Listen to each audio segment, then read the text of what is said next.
pride. Nō reira, tēnā koutou, tēnā koutou, tēnā tātou katoa.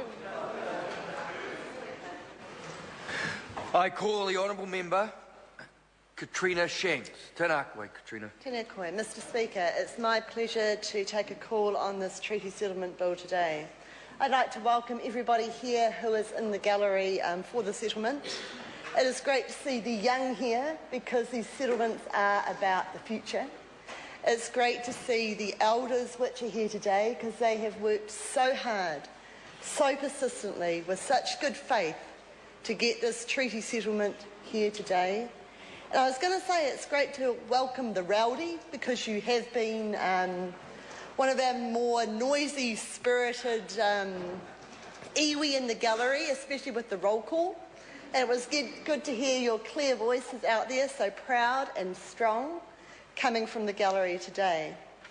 I'd like to acknowledge those who have passed away on this journey, who haven't been able to be here with you today in this long, long journey you've been on, and those that have worked hard, all of you, to make this a reality for your iwi and for your future. And this is the first time I've spoken in a treaty bill since the passing of Parakura, and I'd like to acknowledge his work and his commitment to this process that we've got here today as well. And what I have learnt from these processes and these treaty settlement bills is the stories that you tell and the history that you learn. And I think it's important that we tell these stories and we hear them, and it's a privileged situation that we are as Member of Parliament to do that. And I'd like to tell just a little one about Parakura today and about these treaty settlement bills. I'm not known for my great te reo skills at all. And I'd stand up here and I'd do a settlement bill and I'd see Parakura put his hand up and there'd be a little note in it.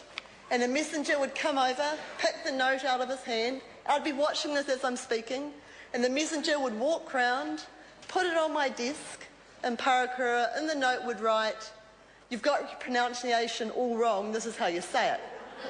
So I'd be speaking away, reading this note at the same time, trying to work out how I pronounce better pronunciations of all the words I've been saying and speaking at the same time, and he'd be sitting there with a big smile on his face with a big thumbs up, and here I'm thinking, oh my goodness, oh my goodness, oh my goodness. But that was Parakura for you, loving and supportive and always there to make a difference. The irony of him giving someone lessons on speaking and pronunciation is not lost on me in any way, shape or form. But we did love him to death, and we do miss him incredibly in this House and also in our Select Committee, because he was a very, very, very strong member of that committee. I've touched on it as very privileged as a Member of Parliament to be part of the treaty settlement process, and it is only small that we do in this House at this stage. But what we do have the privilege of is going out to the maraes and listening to your history and listening to your stories and getting a much better understanding of the journey you've been on and why and how we've got to where we are today. And part of that is understanding the wrongs that need to be right, and part of that is understanding what's actually in this legislation, because we have a role to play to ensuring that it's the strongest that it possibly can be for you. And so this legislation is about acknowledging the wrongs. It isn't about an apology. It is about cultural redress. It is about financial redress. And I just want to finish on Nanaya in a previous treaty said the words that it is great to be a bird, but you need the feathers to be able to fly. And how true is that? I wish you all the best for your future, and I look forward to a constructive relationship that you are going to have with the Crown moving forward. I commend this bill to the House.